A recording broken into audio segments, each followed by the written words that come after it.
Welcome to Big Blend Radio with your hosts, Lisa and Nancy, editors of BigBlendMagazine.com.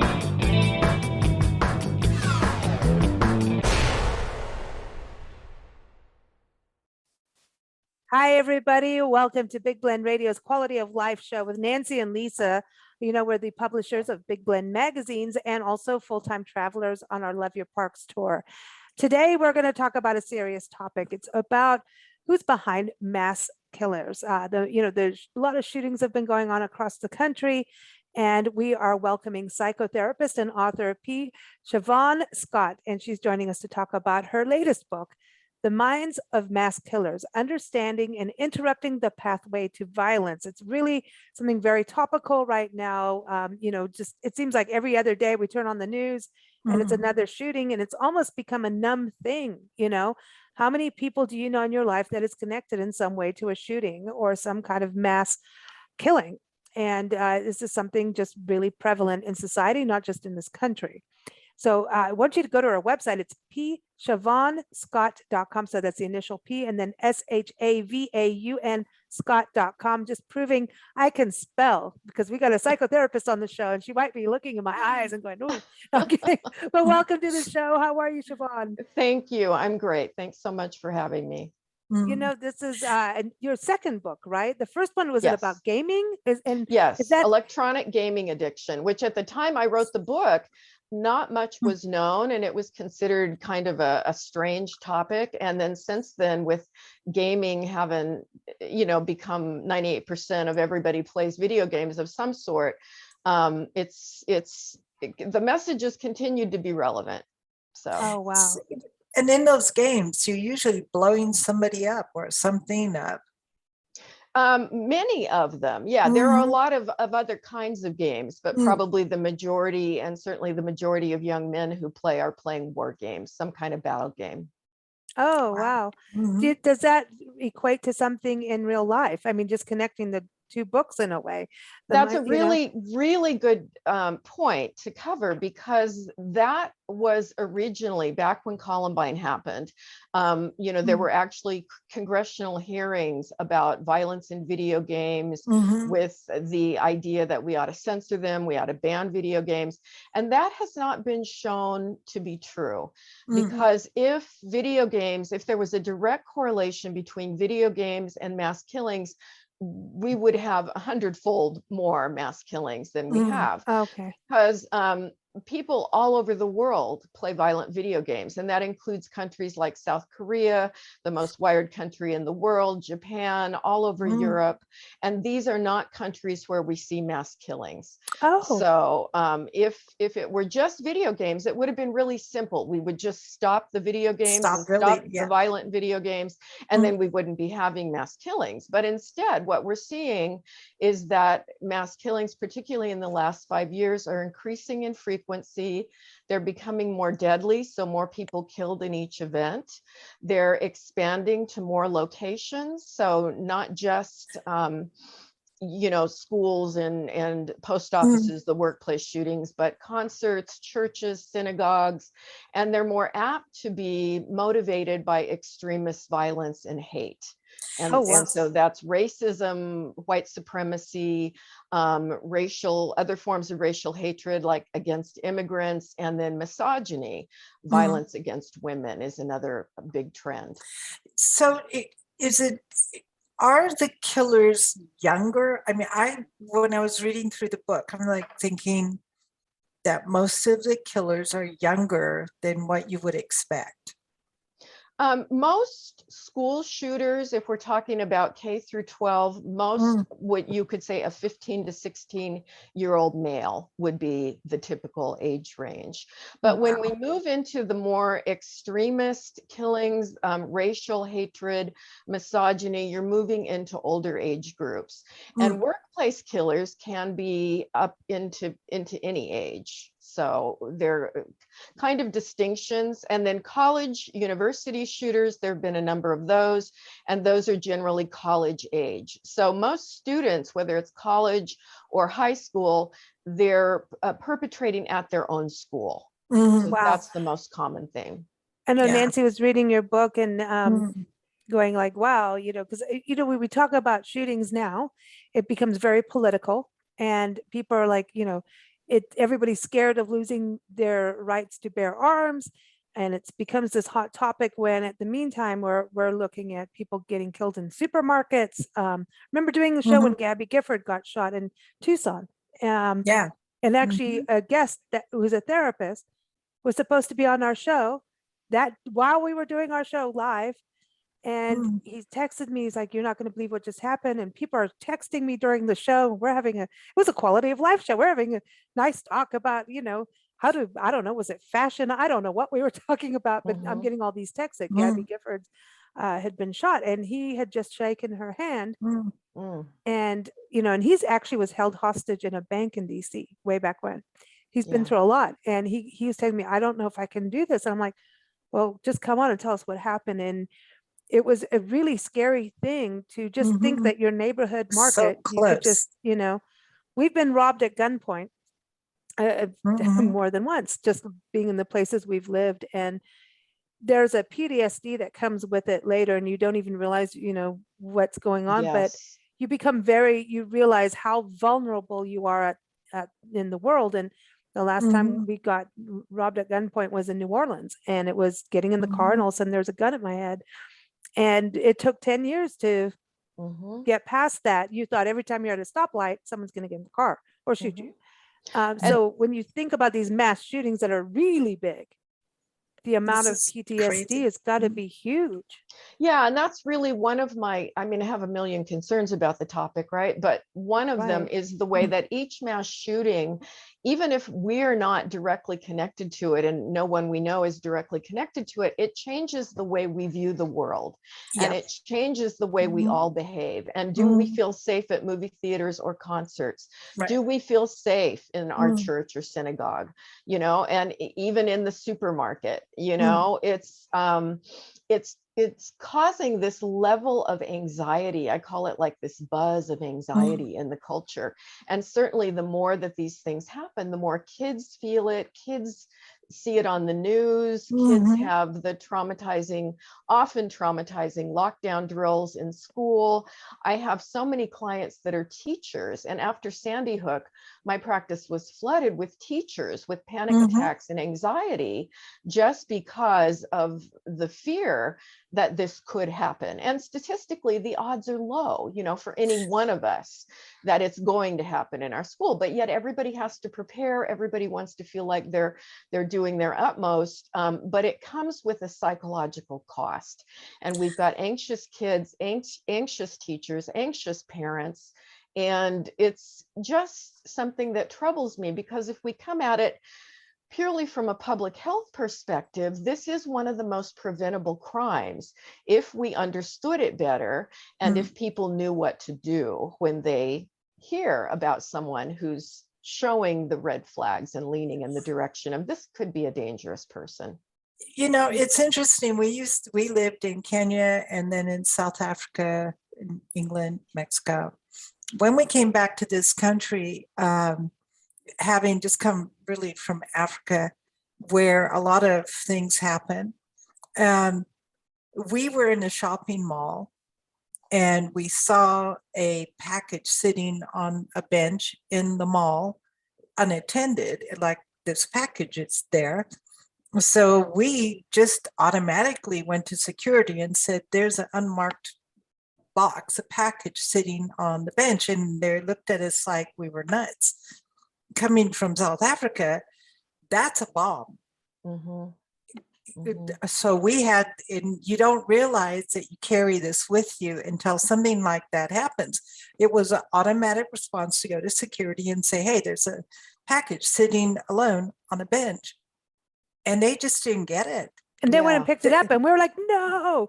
We're like, get out. They're going to pick it up. No, it's not how it happens in South Africa, where that was one of the things that just kept happening, where people would leave bombs and such. So I don't know if that's a form of, BSDD, or it's just a protection you learn. That when there's an unmarked package and sitting by itself, you go the other way. But it was drilled in our school. Like when I was in Yeah. school, it was drilled Mhm, in there. If you went to a post office, even any kind of public mhm. government building, they have signs up showing you what a limpet mine looks like, what an AK-47 is. Yeah. Right. So I was All raised these that things. way. And so I don't think it's PTSD, Nancy. It's just kind of that's how you are. And you know those things happen, and we've been in bomb scares. So it's kind of you you have It's all that. kind of just adaptive, and it makes sense, doesn't it? Yes, That to you be pay Yeah, careful. attention to things.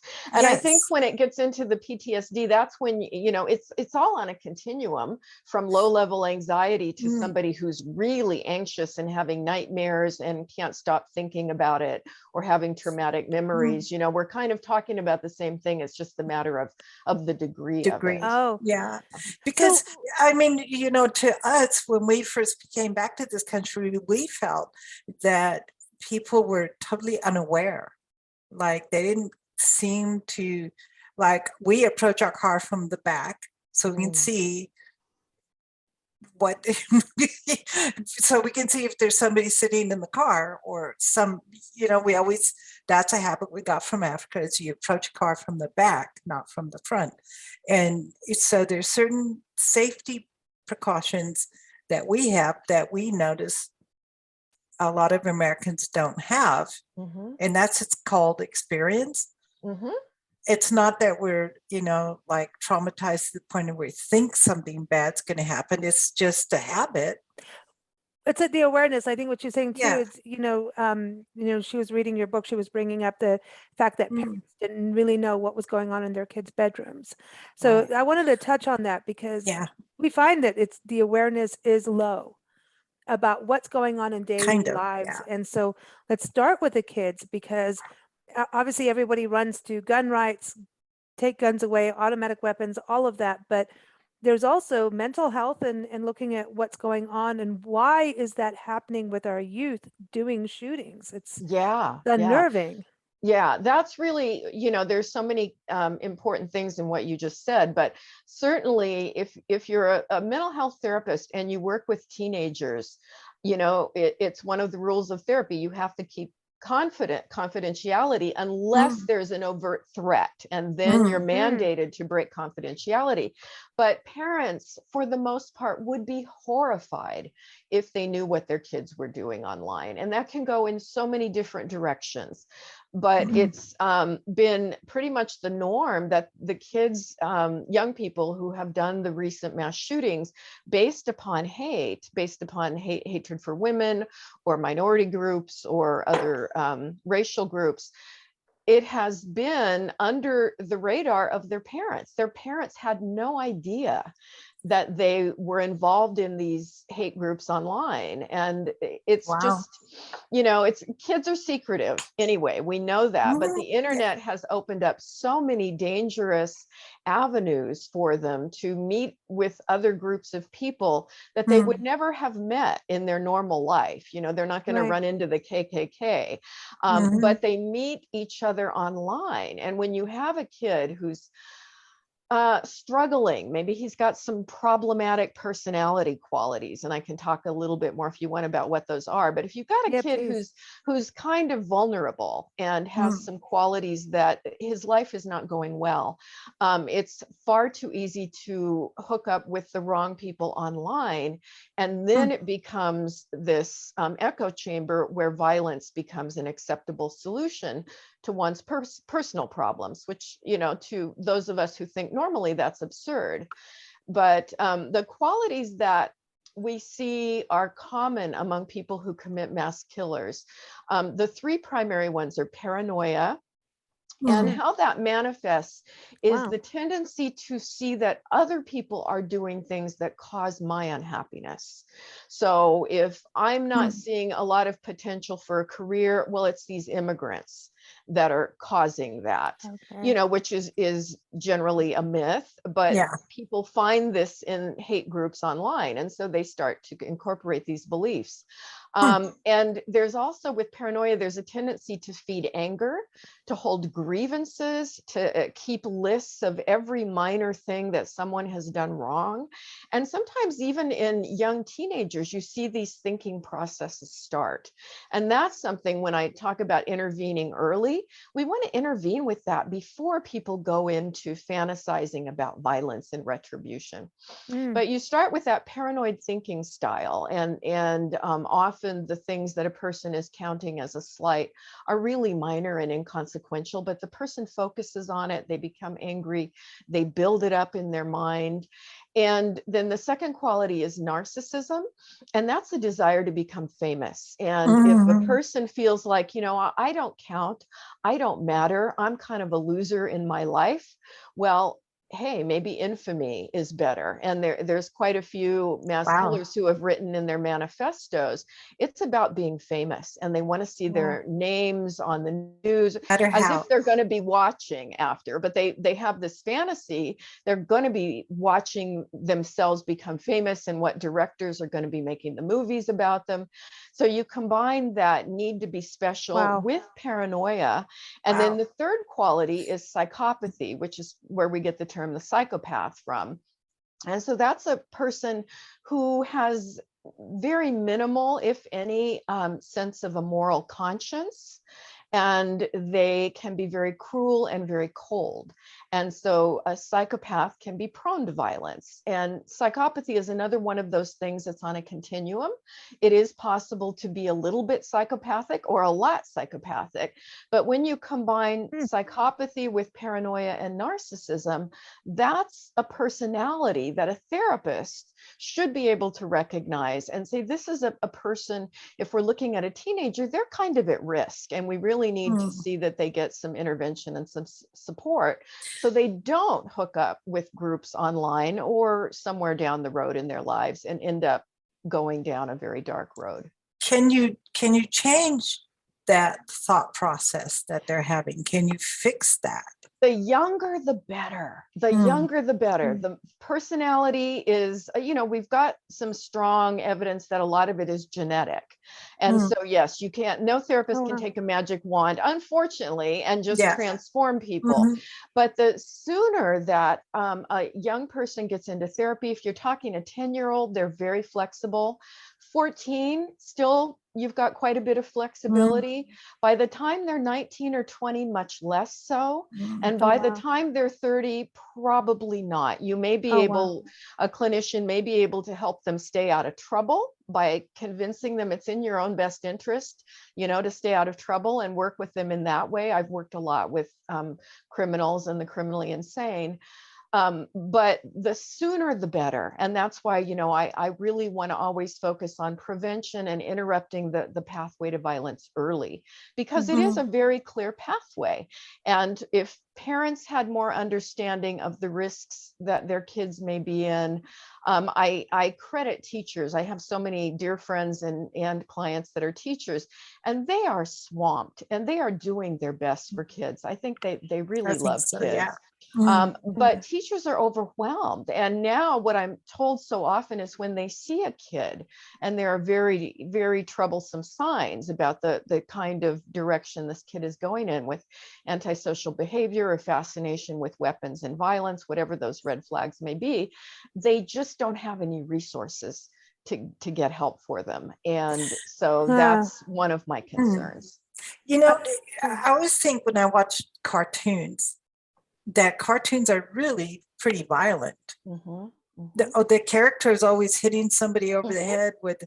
So I'm wondering if we are not, through cartoons, almost pushing certain people, certain attributes towards a violent nature. Yeah, really good point, because there's a lot of data about violence and kids and violent media.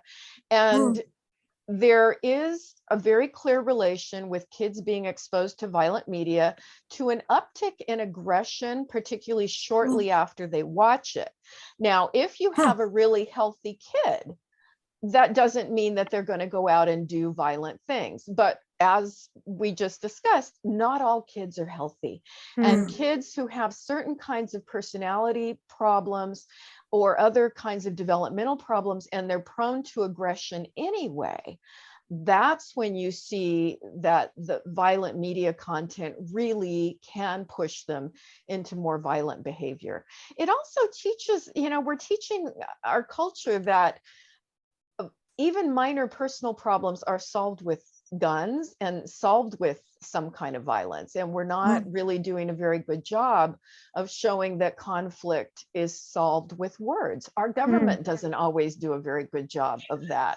Well, yeah, even look Really? at the Capitol, the storming of the Capitol on Right. January 6th. You look at it and all the personalities you're describing. Here's the guy with the horns on and the big, Yeah.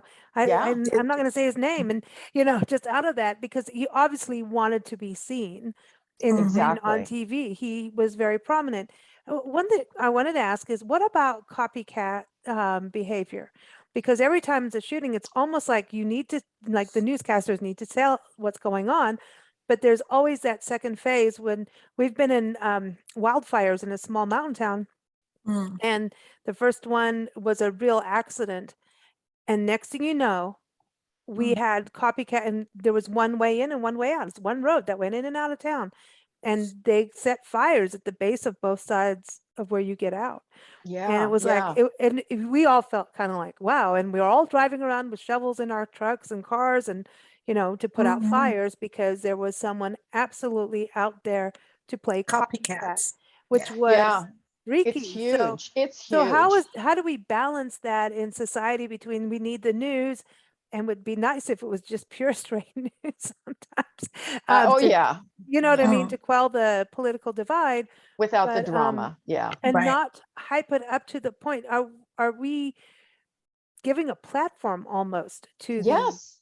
Yes. And the FBI has come up with the really clear guidelines for the media. And I don't know how well that always trickles out, but it's called the Don't Name Them campaign. And so this has developed over the years because of the clear data showing after every mass shooting event, there will be a cluster, nearly always, or at least a cluster of attempts. They're not always successful. But the idea is that we need to report the location, we need to report what happened, but not go into any great detail about the perpetrator, and certainly not splash their photo all over. If it's a serious journalist kind of doing a background study, that that probably has some validity, but we don't need to see their faces all over the news and hear their names. And the ongoing, Columbine went on for years with constant. It was like coverage. Celebrities. They become celebrities, and we don't it's need romanticized. that. Yeah, it becomes this romantic, like, because we all Mhm. like the villains or the underdogs, right? There's always that in characters and movies and books. Well, look at Robin Hood. Just Robin Hood was a thief. Yeah. And yet, no, But a thief. because television made him into kind of a hero, rob from the rich, give to the poor. Well, that's not really what he did. It's like pirates. There's a group, and it's not a cohesive group, but it's a very large group of people that call themselves Columbiners. And these are usually young people, often teenagers or in their 20s, who have romanticized the Columbine killers. And, the young women fantasize about romantic relationships with them. Wow. The young men want to replicate what they did or dress like them. And there's still an active subreddit that I'm a member of, just out of curiosity, dedicated to Columbine, and people post in it every day. So you want to talk about becoming the anti-heroes, and it's just a tragedy, but that really was in large part a media kind of frenzy. And there was so much, and Michael Moore made the movie Bowling for Columbine. And of course, that was supposed to be an anti-gun movie, but it ended up also a lot of young people still have copies of that movie, and they're fascinated with the killers. And so it's kind of fed scary the wrong element. This is really interesting, because when we talk about that side of it, I was listening to a podcast once with a comedian, and she was talking about how she watches porn, and she watches specifically rape porn. And I was horrified, and I'm going, whoa, what what I don't understand. What's wrong with you? I don't understand this, but it's very similar to what you're talking about. Like where are we where this is not okay? So what is it what are we all missing? You know, if we're into all, like, where as society, why are people attracted to that? I mean, what happened? You We know, need to go back somewhere. I don't know. Something there has are to happen. so many ways development can veer off course. And I hope one of the takeaways from my book is there's a lot of psychology in there, and a lot of it's pretty advanced psychology. But, you know, what are mental health disorders, actual mental illnesses, which are brain diseases, versus what are personality problems? And they're two different things. And one of the myths is that all mass killers are mentally ill, and that's not true. They're definitely not happy, well-adjusted people. But the majority do not have a diagnosable major mental illness like schizophrenia or something that causes hallucinations. Some do, but it's certainly not the bulk of them. But when we're looking at development, there are so many things that can go wrong. And we've got a lot of stress in society now. You know, people always want to go back to the good old days, and things were perhaps simpler. We didn't have the economic complexities and the social upheaval, and, you know, the kids basically on their own in homes so often. And we certainly didn't have the internet with little kids having access to rape porn. And you know, this has a lot to do with the incel murderers. I think these guys actually believe they kill women and go out and kill women they don't know because of this bizarre belief that they are owed sex. And since no women are giving them sex, not offering it up to them, they're angry at all women and go out and commit mass murder, which is so strange. But there are thousands and thousands of young men active online in these incel groups. Is it so? It's like this is terrorism, basically. Well, and it's just a different word, right? Because terrorists do mass killing. And when you were talking about kids, you know, it's just growing up in Africa, and Kenya and South Africa, and understanding what happened to young boys being brainwashed by dictators like Idi Amin.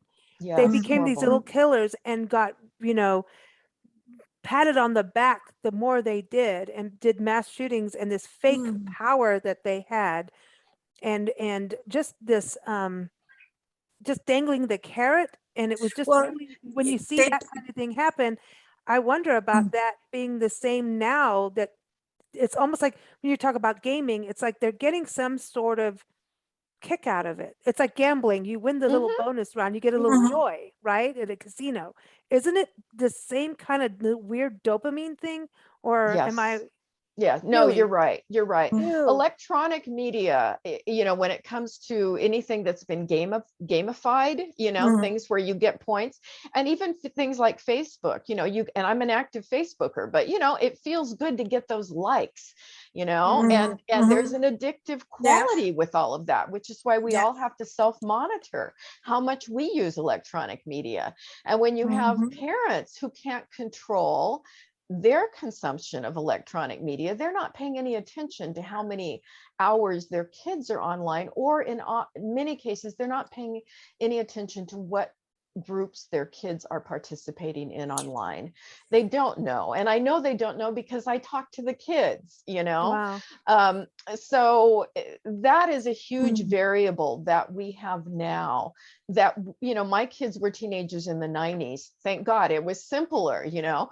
They were doing some early primitive video gaming, but there was Pac-Man. We had Pac-Man in front. Exactly. Yeah, it was a lot. Mario Brothers. It was a lot simpler. Yeah, it was there different. were no smartphones, and, you know, we didn't have YouTube. We didn't have the, you know, the racism and the hatred and the groups that little kids can get into. Well, there's something happened with electronics where suddenly you feel the freedom to say or do whatever you want.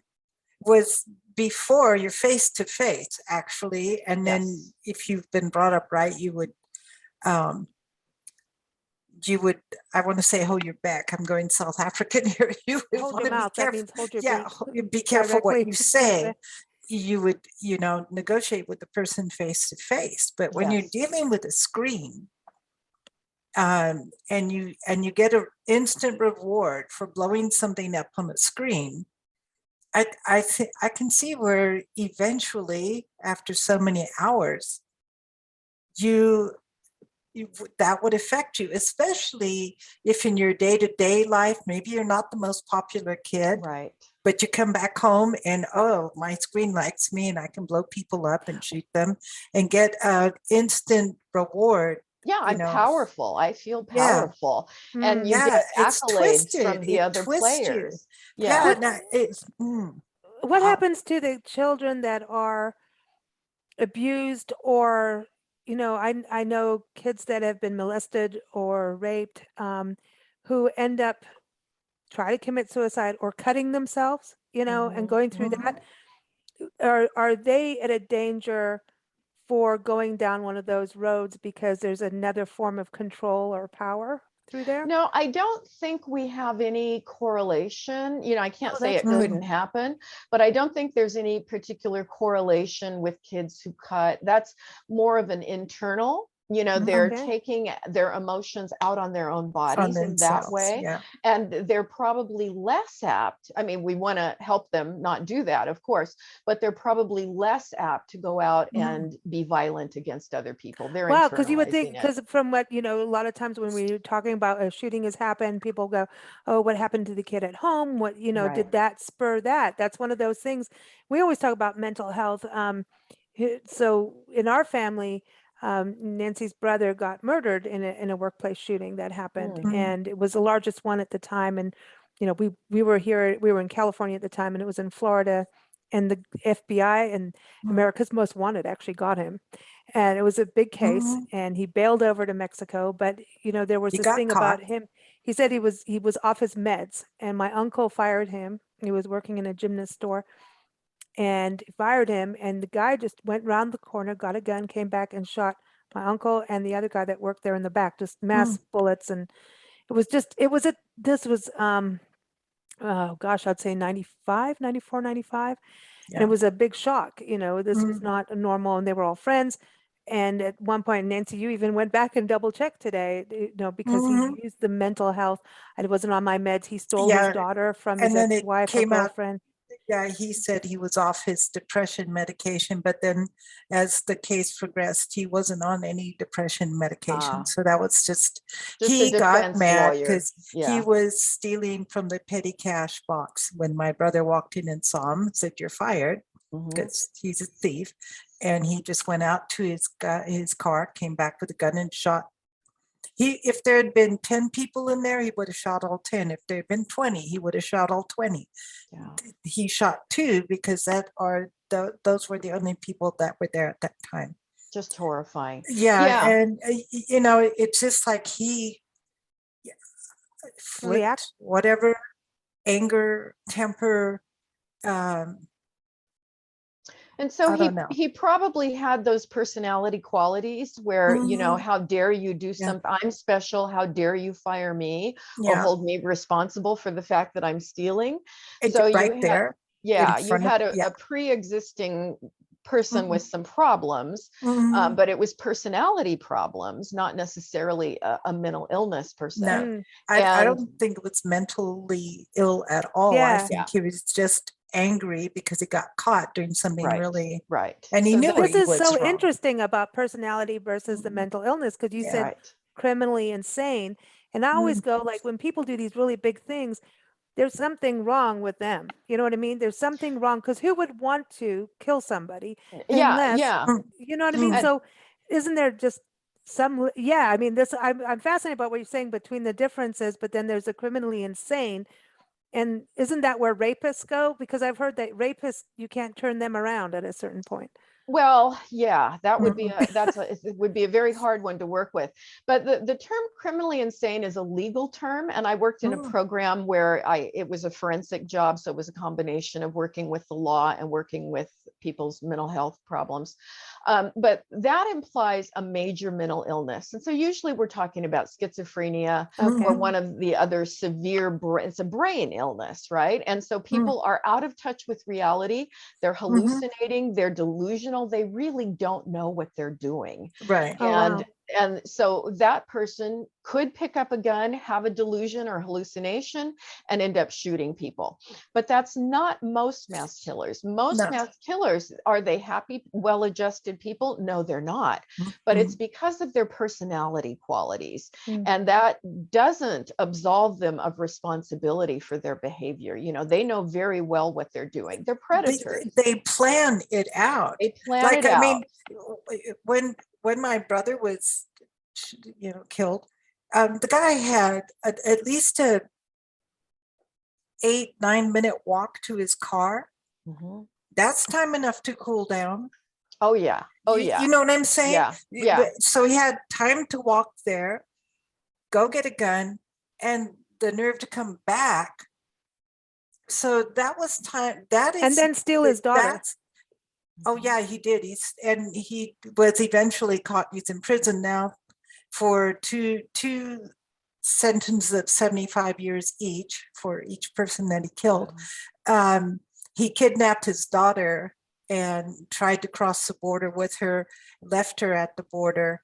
And because of the daughter, the FBI and the CIA finally caught him in Cancun a year later. So for a year, he was on the run, and he was finally picked up and extradited back into the States. Took a long time because of the death penalty, because they wanted him initially for the death penalty. Exactly, And because Mexico said no. Yeah, and so a deal had to be made so that he would not be executed in this country as he normally would have been, because Mexico wouldn't give him over without the political issue with that. And that to me is crazy. That's nuts. But and whatever. He was probably a person that, even though it seemed like, okay, there was a triggering event, he got fired, he had very likely been fantasizing about shooting people for years. And who knows if he had a gun. But why did he have a gun? Right.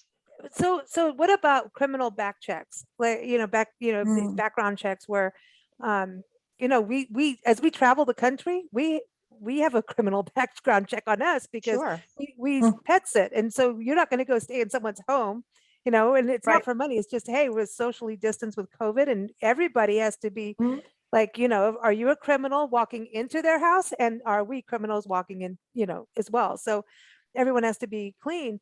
But I wonder about that, like for the adult side, for companies, do you see that being an important factor? Would that help? I'm always in favor of background checks, and that goes for people doing online dating too. I met my husband on Match.com 16 years ago, and I did a background check. Good for you. Good for you. I don't think we can ever err with background checks. I really, really, really believe in that. It might have saved him, because then they found that he had other things that he had done, and if he had known, he wouldn't have hired him. He wouldn't have hired kids. How do you do a background check on kids? Just to say, he lived across the street from my brother. This is what's so strange about it. My brother hired 2 people who lived in his own neighborhood because they needed jobs. So he hired these 2. And so they were all neighbors, and they all knew each other, and they all thought they were. So it's completely out of the box that no one caught on what this guy. Oh yeah, we can. Your Nancy's internet went out there a little bit. So how did they get? How did that happen with everybody knowing each other? Is that the same for parents not knowing what their kids are up to? Mhm. I think some people, and another term that goes with the psychopathy is they're very good at impression management, and they can really only often choose to show people one side Mm, of who they are. And it's Mm. interesting that teenagers can do the same thing and sometimes do it very wow. well. I think most teenagers are a little bit psychopathic at times, not Well, not come on. really, but they can hide things very well. I'm in And my 40s now, Nancy. I know, not to me. yeah, That's but it's funny. possible to know people socially. And often, you see this with, I talk in the book briefly about the family annihilators, and that's the Mm, guy that kills his wife. Usually she's leaving him, getting a divorce. He kills the mm. kids, he kills himself. It's crazy. Almost Yeah. everybody will say he seemed like the nicest guy, the people that knew him at work. Mhm. So obviously the guy had a personality problem, but he was very adept at hiding that dark side. That's what people always say. Oh, no, it's the Mm. town mayor. He wouldn't do anything. And I'm going, no, you know what I mean? You No, always hear these, oh, no, this wouldn't be. But if you have, I feel like when your hair goes up on the back of your neck on someone, I don't you care. better listen. I don't care if it's the president. Yeah. If I have that, and You I'm not listen. picking a president, by the way, don't get political on me, people. Yeah. I Mm, shouldn't have said that, but I mean, that's the mm. highest leadership, right? But if I have a hair on the back of my neck stand up, I'm listening to it, and Yeah. I'm listening. Yeah. I don't care who, what, and where. And I feel like that's where Nancy and I are talking, going back to awareness. What can parents do now to be aware of their own kids, but what about their kids' friends too? Oh, you have to look at that. Yeah, I think the more you can know what your kid is doing, and I was a Mhm. working mom when my kids were growing up. It's hard. I don't Mhm. want to make it sound like it's easy raising kids Mhm. now. It's hard. But the Mm, more you can know what your kid is doing and know Mhm. who your kid hangs out with, know their families, what are they doing online? That is so incredibly important. The more that kids are involved in positive social Mhm. activities, and it can be athletics, it doesn't have to be, it can be music, it can be Anything. art groups, it can be, Mhm. chess club. I had one of my sons was a chess champion. It was so good for wow, him. cool. So Yeah. whatever you can get your kids doing, involved at volunteering. Some kids volunteer at the animal shelters and Mm. really get into taking care of animals, positive pro-social activities, and keep your kids busy with good things, You know, whether Mm, gymnastics, whatever you can find that they mm, enjoy. See that they're busy and occupied, because when kids have a fulfilling life that has meaning and they have good solid connections with adults mm. around them, they're going to be much less apt to get into trouble in any way. They have to feel good about themselves. Yes, And I yes. know with when with don't use Lisa, me as like an example. I'm going to, because our house was the party house for her friends, because I could watch what was going down. I could Yeah. see what was happening as Right. opposed to her going somewhere else. So I was quite happy to have her friends come over where I could monitor and see what was happening. Mhm. And there were, that sometimes I'd say to her, hey, this one person, I'm a little worried about And this now one they're all person. listening to you now, Nancy. I know, and they know that I did that. And They I were cool told on, kids. and I did tell on some of them. I was very much the same way with my kids when they were teenagers. Well, when they were Mm, little kids too, there's always mm, the house in the neighborhood where all the kids are welcome. mm. And I wanted my house to be that Me house too. because I Yeah. wanted to get to know everybody, and I wanted to, be involved in what kind of Yeah. games Mhm, or activities are they doing, mhm. And I think so often parents are so stressed and worn out and tired. It's like the less involvement they have with their kids, the better. And ultimately that doesn't work, No, it it doesn't work doesn't. down the road. And I get it. I have compassion for parents. It's hard. Oh, It it is is, hard, especially now. especially My now, gosh. because it Yeah. takes two wages Yes. coming in, as opposed to it used to be one person was a bread earner and the other one Right. was doing the housekeeping and all that. Now it's different. It's like both people have to work. Mhm. But what about the online things? I mean, is there, I don't know if this is now going to be a political thing, but shouldn't we have some kind of things that kids can't? I mean, I know, give a kid a phone and they'll know how to do it way better than all three of us put together, probably, right? Or True. anything to do with the internet. But shouldn't there be some kind of regulations of what kids can or Sure. cannot get into? I know the FBI have been watching these hate groups and doing some fake ones as well, Yeah. and catching some of these, Yes. the terrorist kind of groups, which Mm, and big, rings of, I mean, these racist groups are crazy. I mean, it really is kind of It's insane what's horrifying. going on. Yeah. But mm, for kids to be able to tap in, that is their fuel. That is, hey, let's soak them in, because then we have our little soldiers. And that's, mhm, from my background, that's kind of how it looks to me. It's like, here, let's bring them mhm, in. The wayward kids, let's bring them in, and they're going to go off and do this, and mhm. they'll go get more. Yeah. That's how I look at it. Am I quite right on that? And is there a way to prevent that other than, It's so complicated, and there yeah. Mhm, is parental control software that mhm, I'm told, I don't have kids now, so I haven't had to try to get anything mhm, for smartphones, but I'm told that you can get that for smartphones, and certainly you can get that for home computers. And so I always tell parents, investigate that, talk to somebody, a local computer store, and go in mm, and find out with what you have, what kinds of parental control software is mhm. available for you. um, it's rugged, because yes, kids will brag to me that, oh yeah, I know how to get around all that. Exactly. I'm better at that than my dad is. Yeah. So, Mhm, when it gets into, yes, it gets political, how much control can we have over different platforms? But there was one of the message boards that was very popular with younger people, for many years, was called 8chan. And 8chan was actually a gathering place for mass shooters and wow. wannabe mass shooters. And so Ah, after a number of incidents in 2019, 2020, 8chan, one of the founders of 8chan, in fact, the guy that did found it, a young man named Fred Brennan, he pulled out and he said, I think it should be shut down because of what it had turned into.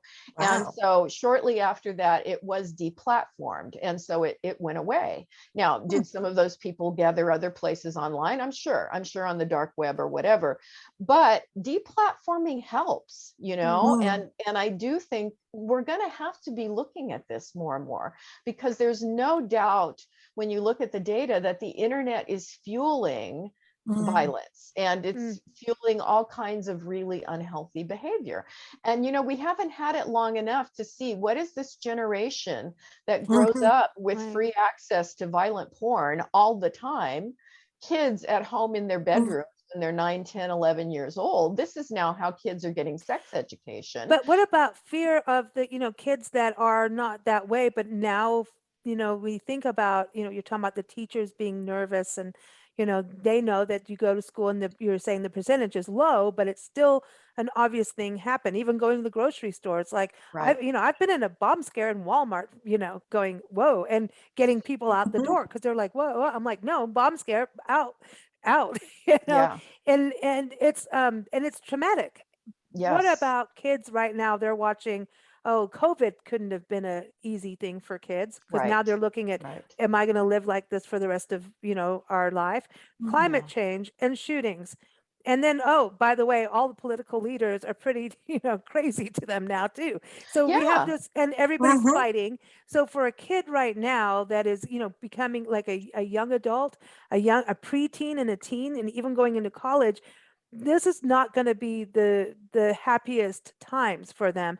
No. How mhm. can parents help, and teachers? I mean, what can we do for kids? Because if I was a kid right now, honestly, I would be scared going to school. Yeah. Lots of Mm, kids are. Lots of teachers are scared to go to school right now too. absolutely. Yeah. It's, Absolutely.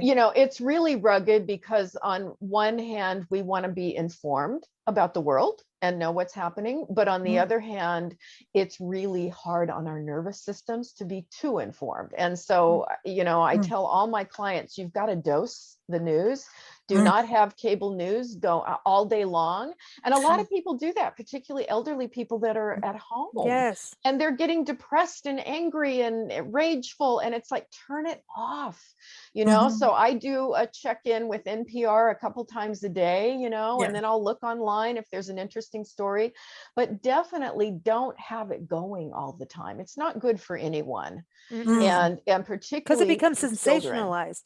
Yeah. And that And becomes, it's designed to keep our amygdala triggered. So it keeps everybody frightened and angry. And we don't need more of that. Because they don't really concentrate on good news.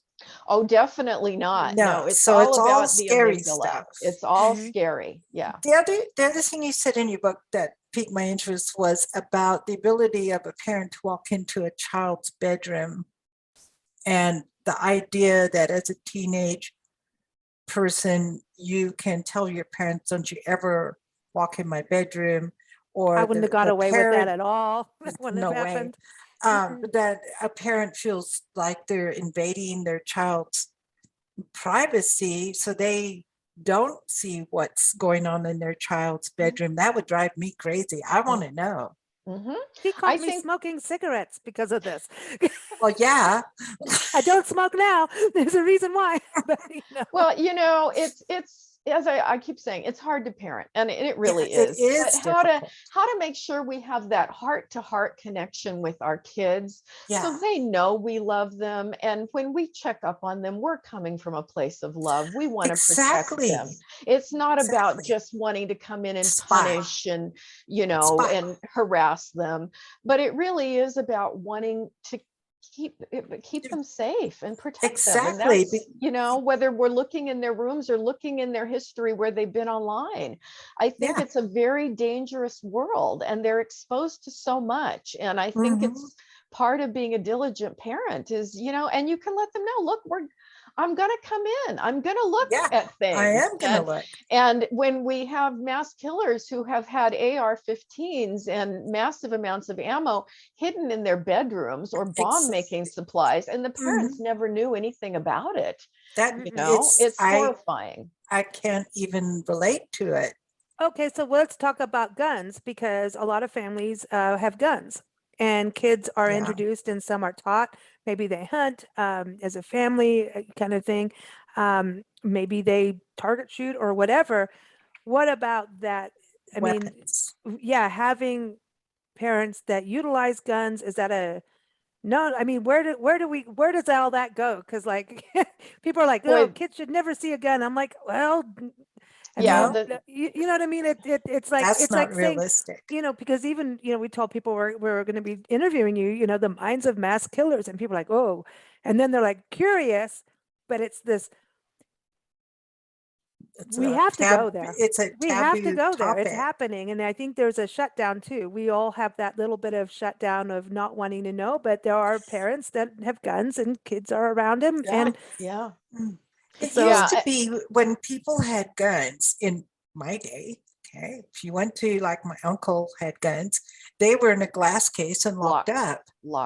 Not just hanging around wherever a kid could get them. I think there used to be a sense, probably in your uncle's day, that guns had a purpose. They were for hunting. Yes. And now I think there's been a cultural shift where guns are about being the Terminator, or being about a superhero or something. So it's more of an extension of kind of this toxic masculine power or defense. What about people thinking about defense, that if there's a shooting, I want my gun so I can shoot back? If that worked, that would be great. But it's sort of like the more people pulling out guns in a crowded space and shooting people you don't even know. And who's the bad guy, because now you've got six people pulling guns, and then the police come. And when Gabby Giffords was shot, the police almost blew away one of the bystanders because he picked up the gunman's gun after the crowd tackled the gunman. And so one of the other people picked up the gun, and the police thought he was the shooter. So, the more that's guns, a dangerous thing.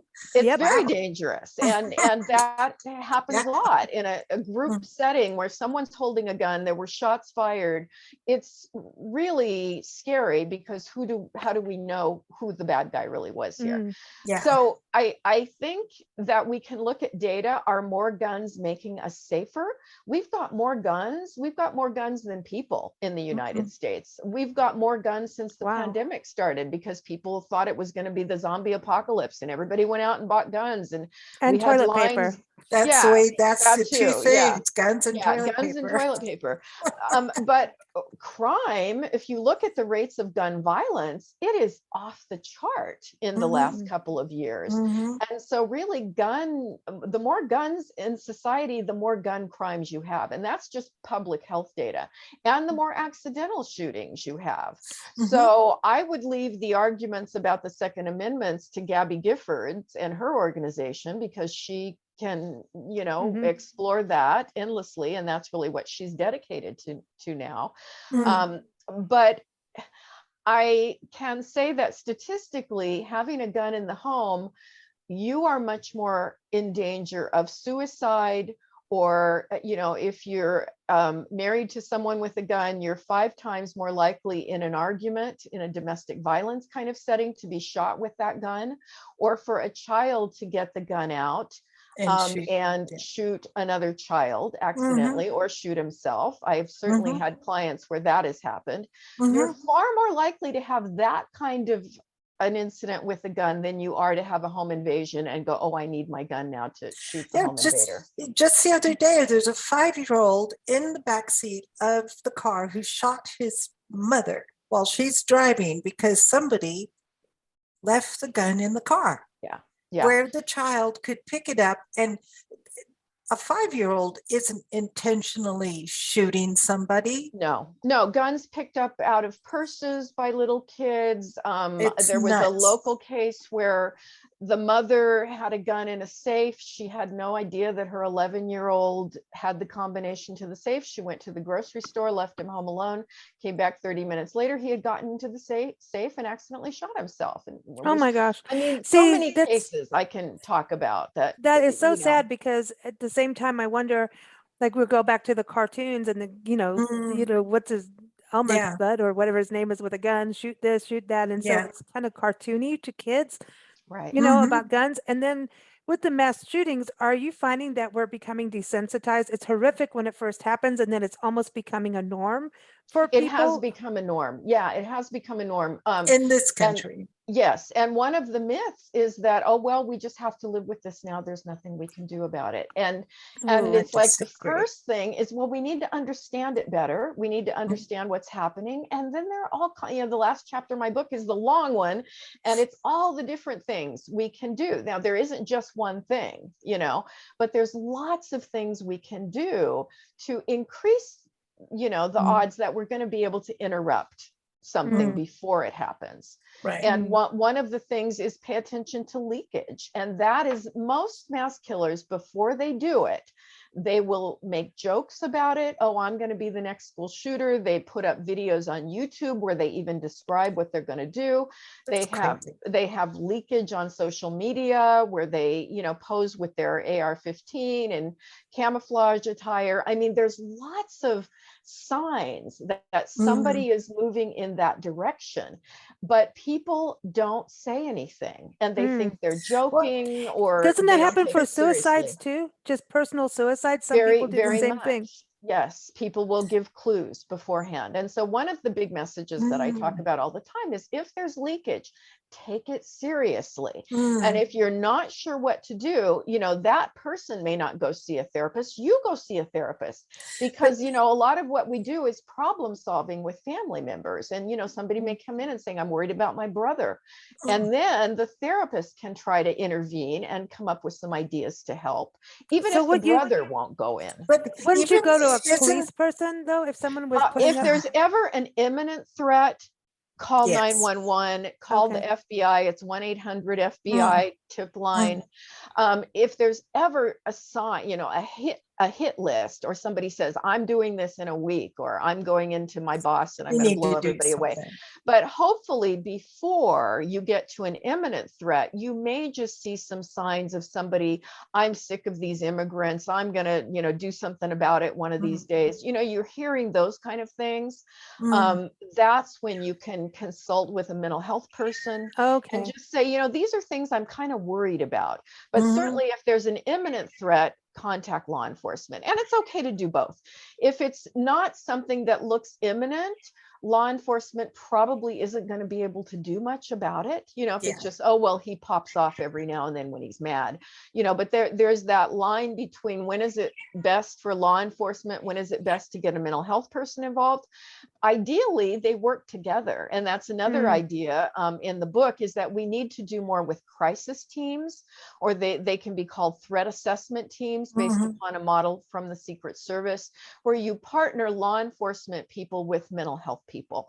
And they try to do a risk assessment whenever somebody is showing red flags or making threats. And that's what another thing we can do a much better job of.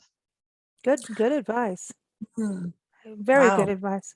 I mean, because it is that serious and so much is happening, Of course you it's know, serious. and then you get crazy people like Alex Jones, you know. Oh, yeah. You know, sorry, did I say crazy people in front of a therapist? Oopsie.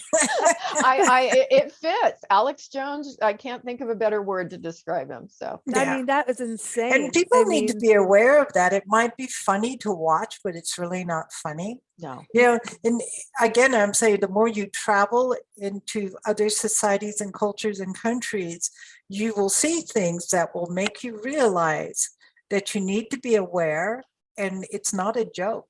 Right. And I don't want people to be paranoid, but be aware. It's the same thing as human trafficking. It's happening in neighborhoods to kids. And I think you correct me on this. I think it's the same personality. It's the same kind of control thing. It is a control thing. But there's the human trafficking of what's happening with kids in nice neighborhoods. That attack that's happening, and it's these huge crime rings. It's all connected with the same things that you find online with these hate groups and things that, you know, I don't know. It just is that as families have to have that awareness. And I'm so glad you wrote your book, because I really, I think everyone, important. All parents need to, and community leaders. Don't you believe community leaders need definitely have a backup plan of know that this is probably going to happen in your backyard at some point if we don't at some point be prepared. And you know, when somebody just needs to amass power, but control freak, it's what Lisa and I call them, control freaks. When there's a person who's a control freak, it really does tell you they're out of control. And when somebody's out of control, anything can happen. There's nothing off the table. So in our experience, if you have a control freak around you, take some steps to. Yeah, I wish we lived in a world where we could all just sort of be Pollyanna and love everybody. And, you know, I would love to be in that world. I know. Yeah, me too. But, you know, if you do sit in my chair, and certainly from the perspective you guys have had with your travels, you see there are a lot of really dangerous people. Yeah. And we would love to see that change, but I don't think we're going to see that change in our lifetimes, unfortunately. Well, I'm glad you wrote your book, and I know Nancy and I are always talking about this kind of thing to people, and they look at us like you two are nuts. Like you know, we act like doomsday people, and we're not. No. It's you can see what's going on. It's awareness, and I hope for parents and families that it brings some light and helps, you know. And I think therapy is needed. I wonder about this, about you talk about generations and family, you know, genetics. You know, you've got to think, we do a lot of shows on military history and everything, and generations going from, I hear a cat, generations going down from, you know, World War II to, yay, it's over. And then we have the Korean War and Vietnam and all these different wars. I wonder if that affects things too. All the major changes that society goes through, not just world wars, but depressions and all of these things have impact on how we behave during them and then after. Stress. Yeah, stress. Yeah, I stress really really do. does affect the brain. Mhm. And we've never had a sustained period of peace since the beginning of this country. The wars have That's all true. been different, but we've Yeah. never, we say we want peace. We're not very good at pulling it off. We've always had conflict and maybe short little periods where we weren't involved in some kind of foreign Well, conflict. it's an awfully big country Mm. Yeah, when you it think is. about it, and we have places where certain, immigrants will come. And so we have neighborhoods that these are all German, these are Slavic over here, these are Japanese over here. We have conclaves of many countries in one huge country, and we're all just trying to get along. And Makes it there's, incredibly difficult, doesn't it? Because Yeah. we're really many cultures. It's not just We're- an American culture, we're many cultures. and then, always Exactly. often people say it's a melting pot. Well, some teams melting, but it's I don't want not a the piece people. of, I don't want to be the piece of rice. No, listen, I just say, everybody go take a walk in nature, man. Go out Yeah, in nature. chill. And Take a that's chill the other pill. thing. It's just, we do need to get outdoors more. And I think COVID taught us that a little bit. Mhm. Yes. Outdoors, out in nature really calms the soul. And hopefully more of us will be out there doing that, but taking care of our land as well. But thank you so much, everyone. The Minds of Mass Killers is out now. And so Amazon, all those great places, hopefully bookshop.org too. You can go to ShavaunScott.com. That's P, the letter P, and then SHAVAUN Scott.com. She's also on Facebook, Twitter, Instagram. And thank you. Don't forget, keep up with us at bigblendradio.com as well. But thank you so much for joining us. And thank you, Thank even more you. importantly, for writing the book. Thank Yes. you. Great questions. Thank you. Thank you.